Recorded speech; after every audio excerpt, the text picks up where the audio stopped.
Are you looking to learn more about the best and most interesting military helicopters around the world? From iconic to the most funny-looking, from most produced to extremely powerful, this video promises to unveil a captivating array of helicopters that are bound to astonish you. Subscribe to our channel and let's go! Bell UH-1 Iroquois, the Vietnam legend. The UH-1 Iroquois, called the Huey, is the embodiment of the helicopter for people all over the world. Its association with Vietnam in history and in pop culture assured its status, as did its groundbreaking use by American forces. Over 16,000 military and civilian examples of the Huey family have been built, and production continues today with the military UH-1Y and civilian Bell 412. Born as the Bell 204, the two-blade main rotor, single-shaft turbine-powered design addressed an early 1950s Army requirement for a medical evacuation, instrument trainer/general utility helicopter. Officially named the Iroquois by the Army, its familiar Huey moniker stems from its early Hu-1 designation. The nickname stuck so firmly that Bell actually cast Huey on the helicopter's anti-torque pedals. In Vietnam, its use as a medevac, utility, gunship, and transport aircraft altered the way modern armies fight. The air assault/air cavalry concept was founded upon the Huey, and the insertion and extraction techniques it pioneered underpin Special Forces operations to this day.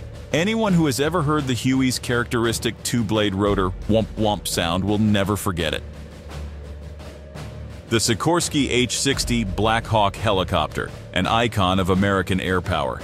The Army was already looking to replace the UH-1 Iroquois Huey in the late 1960s, launching the Utility Tactical Transport Aircraft System program around a common turbine engine. Sikorsky came up with the S-70, a twin-engine design it put forward as the YUH-60A for UTAS. The first prototype flew in October 1974, besting Boeing's UH-61A in a fly-off competition. It would become the UH-60 Blackhawk, named after a Native American warrior. It entered service in 1979 as the Army's new assault utility helicopter. There is a family of H-60 models, including the Coast Guard Jayhawk, Special Operations Pavehawk, and VH-60N Presidential Support Helicopter. More than 4,000 H-60S have been produced and are operating with the armed forces of Japan, Turkey, Israel, and Colombia, among others. But the UH-60 gained worldwide fame from the 2001 film Black Hawk Down. The Russian Mi-24 Hind, one of the best military helicopters ever built. Built during the Soviet era, the Mi-24 Hind is one of the coolest-looking helicopters ever built. She was designed to meet the Soviet requirement for a heavily armed and armored transporter helicopter and has become one of the most iconic choppers of all time. The Hind first flew in 1969 and entered service in 1972. It went on to serve in various combat arenas over the following decades. The Mi-24 is powered by two Isotov TV3-117 series turbine engines, each pumping out an incredible 2,200 horsepower. Her armaments can vary, but typically a Hind is equipped with a 4-barreled 12.7mm Yakushev-Borzov Yak-B Gatling gun, improved through the installation of a 30mm GSH-30K twin-barrel fixed cannon. Depending on mission needs, she can be fitted with a 23mm GSH-23L cannon, machine gun pods, anti-tank missiles, and rocket pods. Mi-8, the world's most produced helicopter. The first Mi-8 transport helicopter flew in July 1961. In use by approximately 80 countries, the HIP, its NATO codename, was reportedly inspired when Soviet Premier Nikita Khrushchev visited the US in 1959 and took a ride in the Sikorsky S-58 presidential helicopter.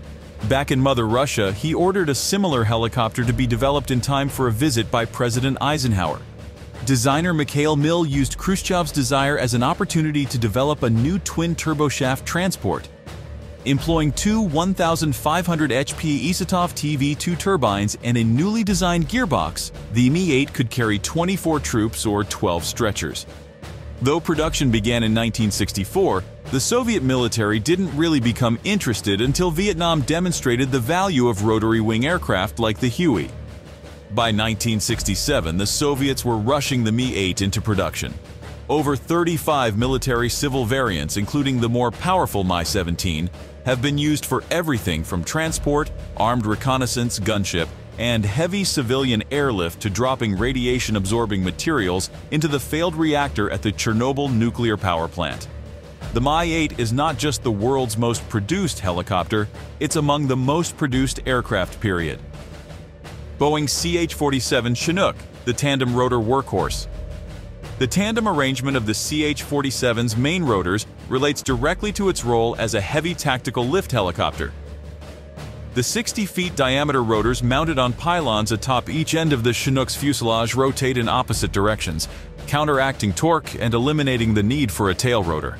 All power from the two Lycoming turboshafts on either side of the rear pylon can be used for lift.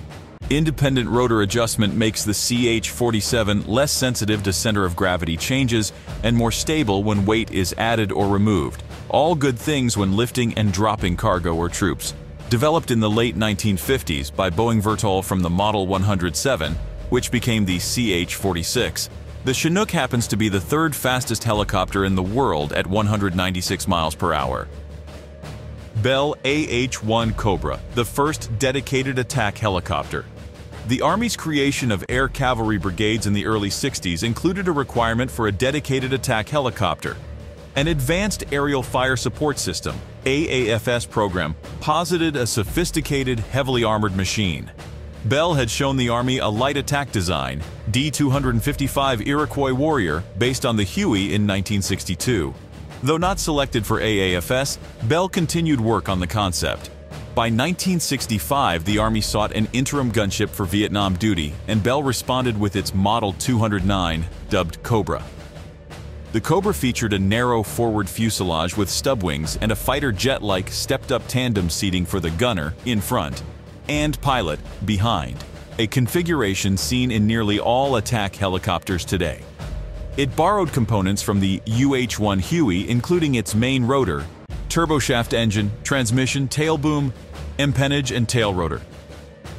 Designated AH-1, the Cobra debuted during the 1968 Tet Offensive. In addition to escorting transport helicopters and forming hunter-killer teams with scout helicopters, it performed a rescue, picking up a downed F-100 Super Sabre pilot who clung to its gun panel door until over friendly territory. The Sikorsky CH-54 Tarhe, a very funny-looking helicopter. Another interesting but perhaps lesser-known helicopter is the Sikorsky CH-54 Tarhe. Also known as the Sky Crane or Flying Insect, the CH-54 was a heavy-load cargo carrier.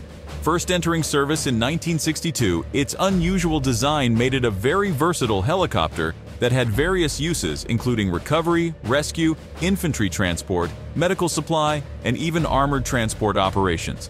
The helicopter cut its teeth in the Vietnam War and was widely considered one of the safest to fly. It was capable of transporting heavy ground vehicles as well as containers and parts for engineering projects like bridges and fortifications with its maximum payload of 12 tons. The Sky Crane was officially retired from military service in 1991, but continues to be used for government and civilian operations. That's all for today. Which helicopter did you like the best? Write in the comments. And if you enjoyed this video, like it and subscribe to our channel. We'll appreciate your support. See you soon.